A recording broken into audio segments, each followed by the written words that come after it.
ನಮಸ್ತೆ ಕರುನಾಡು. ನಾವಿವತ್ತು ಬೆಳಿಗ್ಗೆ ಎದ್ದು ಎಲ್ಲರೂ ಜಾಗಕ್ಕೆ ಹೋಗ್ಬೇಕು, ಎಕ್ಸ್ಪ್ಲೋರ್ ಮಾಡ್ಬೇಕು ಪ್ಲೇಸ್ ಅಂತ ಯೋಚನೆ ಮಾಡ್ಬೇಕಾದ್ರೆ ನಮ್ಮ ಮಂಡ್ಯದ ಹತ್ರ ಎಷ್ಟು ಕಿಲೋಮೀಟರ್ ಇರ್ಬೋದು? ಇದು ಒಂದು 18 ಕಿಲೋಮೀಟರ್ಸ್. ಮಂಡ್ಯದಿಂದ ಒಂದು 18 ಕಿಲೋಮೀಟರ್ಸ್ ಇರ್ಬೋದು. ಇಲ್ಲಿ ಒಂದು ಗವಿಸಿದ್ದೇಶ್ವರ ಟೆಂಪಲ್ ಅಂತಿದೆ. ಸೊ ನಾವು ಲೊಕೇಶನ್ ಬೇಕು ಅಂದ್ರೆ ಕಮೆಂಟ್ ಸೆಕ್ಷನ್ ಅಲ್ಲಿ ಕಮೆಂಟ್ ಮಾಡಿ. ಗವಿಸಿದ್ದೇಶ್ವರ ಟೆಂಪಲ್ ಇದೆ. ಇಲ್ಲಿ ಚೆನ್ನಾಗಿ ಫುಲ್ಲು ಮೇಂಟೈನ್ ಮಾಡಿದ್ದಾರೆ. ಸೊ ಇಲ್ಲಿ ಏನ್ ಹೇಳ್ಬೋದು ಅಂದ್ರೆ ಪ್ಲಾಸ್ಟಿಕ್ ಫ್ರೀ ಝೋನ್ ಅಂತಾನೆ ಹೇಳ್ಬೋದು. ಯಾಕೆಂದ್ರೆ ನಾವೆಲ್ಲೇ ನೋಡಿದ್ರು ಒಂದು ಪ್ಲಾಸ್ಟಿಕ್ ಇಲ್ಲ. ಆಮೇಲೆ ಕ್ಲೀನ್ ಆಗಿ ಡಸ್ಟ್ಬಿನ್ಸ್ ಎಲ್ಲ ಕ್ಲೀನ್ ಆಗಿ ಅರೇಂಜ್ ಮಾಡಿದ್ದಾರೆ.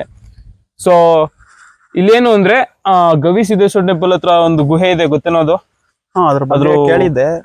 ಯಡಿಯೂರ್ಗೆ ಹೋಗುತ್ತೆ ಅಂತ ಇಲ್ಲಿ ಹಿರಿಯರು ಏನೋ ಹೇಳಿದ್ದು. ಈ ಗುಹೆ ಯಡಿಯೂರು, ತುಮಕೂರು ಡಿಸ್ಟಿಕ್ ಅಲ್ಲಿರೋ ಯಡಿಯೂರ್ಗೆ ಇದು ಲಿಂಕ್ ಆಗುತ್ತೆ ಅಂತ ಏನೋ ಹೇಳಿದ್ದಾರೆ. ಅದು ನಮಗೂ ಗೊತ್ತಿಲ್ಲ, ಅದು ಮಾಹಿತಿ ಇದೆ. ಸೊ ಇಲ್ಲಿ ನಿಮ್ಗೆ ಒಂದು ಮಂಡ್ಯದಿಂದ ಒಂದು ನೆಮ್ಮದಿಯಾಗಿರೋ ಜಾಗ ಬೇಕು ಅಂದ್ರೆ ಇಲ್ಲಿಗೆ ಬರ್ಬೋದು. ಹೇಳ್ದಂಗೆ ಕಮೆಂಟ್ ಸೆಕ್ಷನ್ ಕಮೆಂಟ್ ಮಾಡಿ, ನಾವು ಟ್ಯಾಗ್ ಮಾಡ್ತೀವಿ, ಲೊಕೇಶನ್ ಟ್ಯಾಗ್ ಮಾಡ್ತೀವಿ. ಹೆಂಗಿದೆ ಮಗ ಪ್ಲೇಸ್ ಇದು? ಎಲ್ಲ ಫುಲ್ ಪೀಸ್ಫುಲ್ ಆಗಿ.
ಈಗ ನಾವು ತಾಳೆನಹಳ್ಳಿ ಗೇಟಲ್ಲಿರೋ ಹುಲಿಕೆರೆ ಟನಲ್ಗೆ ಬಂದಿದ್ದೀವಿ.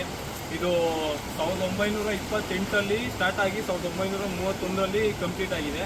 ಇದು ಮೈಸೂರು ರಾಜರು ಕೃಷ್ಣರಾಜೇಂದ್ರ ಒಡೆಯರ್ ಟೈಮಲ್ಲಿ ಆಗಿರೋದು ಟನಲ್ ಇದು.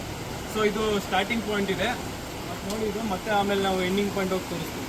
ಇದು ಊರೊಳಗಡೆ ಅಂಡರ್ ಗ್ರೌಂಡಲ್ಲಿ ಸುಮಾರು ಕಿಲೋಮೀಟರ್ ಹೋಗುತ್ತೆ.